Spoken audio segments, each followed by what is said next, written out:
Well, welcome. Hey, Carl. Great to meet you. Great to meet you. I want to thank you for your interest in our place.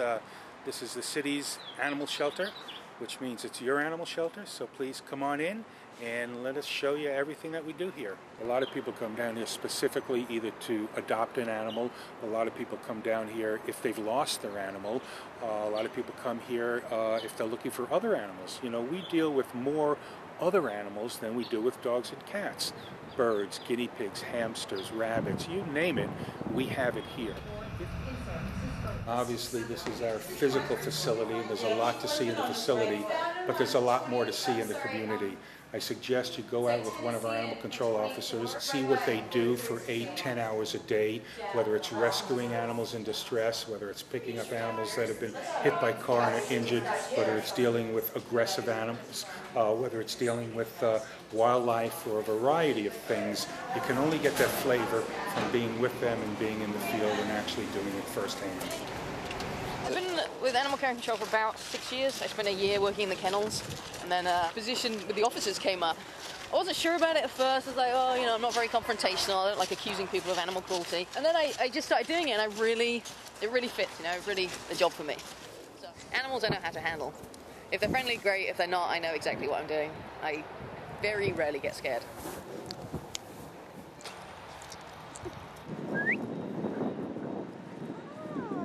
We do a lot of cruelty investigations, and most are not as bad as the people report them to be. Every now and again they are. We've had a few cases. One of the officers found a dog that had been chained up in a bathroom and the people moved out, and that makes me teary every time I think about it.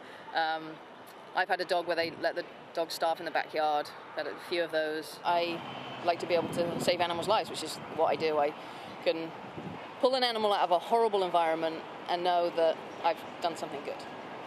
So, Ellie, where's the dog going after this? So we're going to go and impound her, which means I'll check her for a microchip, give her vaccinations, and set her up in a kennel.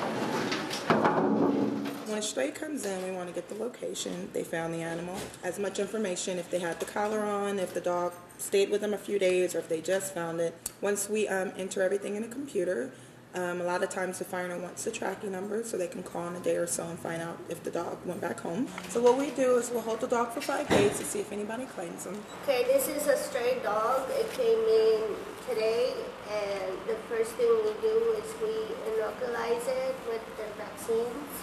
Then we give it a room and give them food and water.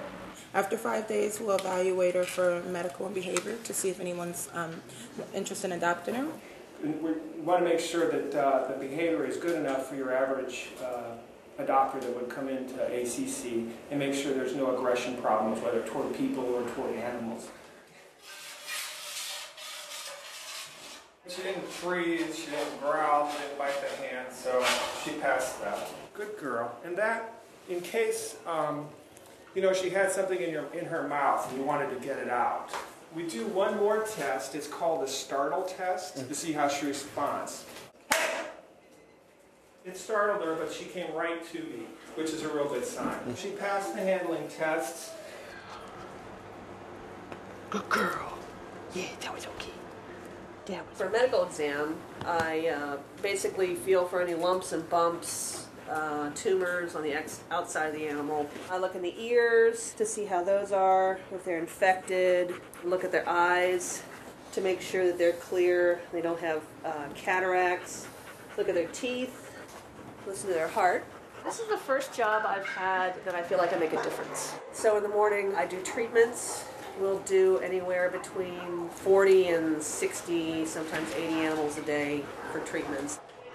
We do diagnostics, we'll do blood work, we'll do skin scrapings, fungal cultures to diagnose different types of diseases. We do x-rays. I can take an animal that normally would be euthanized at any other shelter, do a surgery on it, fix its eyes, spay and neuter it, and get it totally ready for adoption and get it a good home.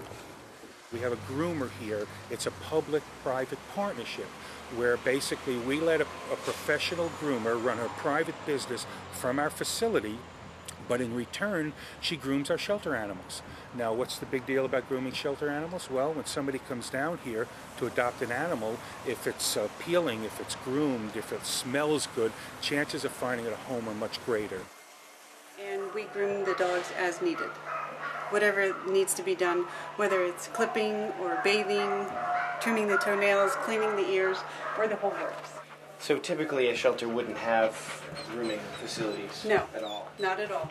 These dogs are treated with the utmost care that most shelters cannot provide. So what is that you're just pouring on there? We're using a silk plum shampoo, so it'll bring out her natural luster. Yes, such a good girl. I'm so happy because I feel satisfied in helping the shelter pets ultimately become adoptable and to be a part of such a wonderful staff, from the leadership from the top all the way down. If she passes our evaluation, she'll just stay till she gets adopted.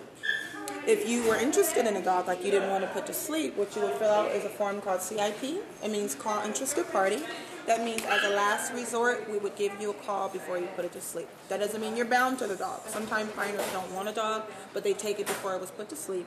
We would give you a call, and it would be an actual adoption. So you would come in and adopt a dog. It would cost $107. The dog would be fixed, get all his shots, microchip, and a dog license, and it would be your dog at that point.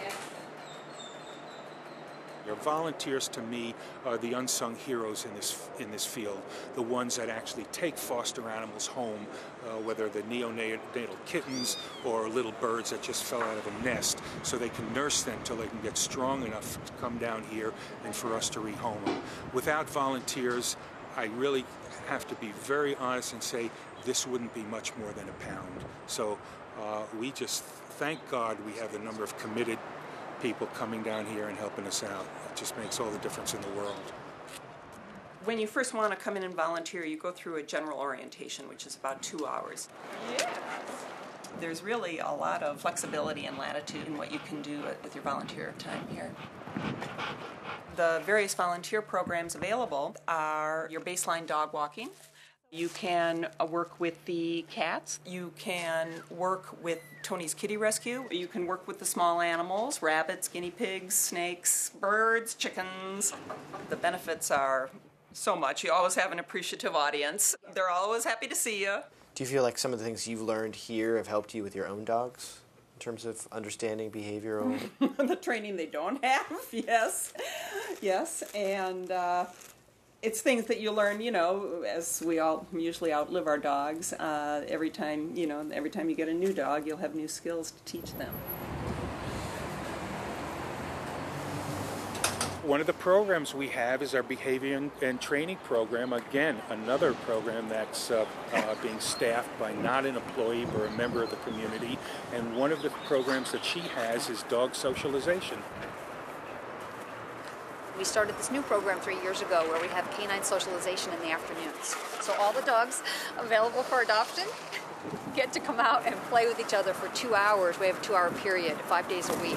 So it's a time when dogs can really get incredible exercise and play with other dogs, and then we have remedial socialization needs too. It's just fabulous for the dogs. They need the socialization. They get more exercise than they can any other way because they really run and tumble and really wear themselves out. So in the afternoons when most adopters are coming to look, they're quiet, they're settled.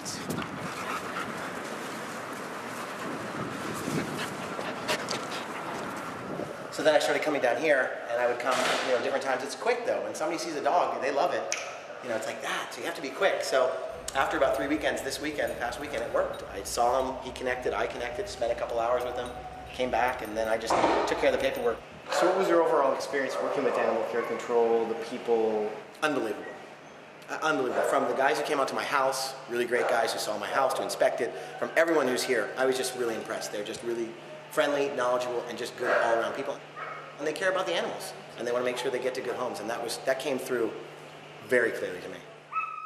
If you're coming down for a visit, which is a great place to visit, bring your family, look at the animals we have for adoption and hopefully fall in love and maybe take one home with you. You could just look at our grooming program, look at our volunteer program. Many people come down here, they walk through the shelter, they look at it, and then they go by the volunteer office and say, hey, this is my animal shelter, I want to be part of it.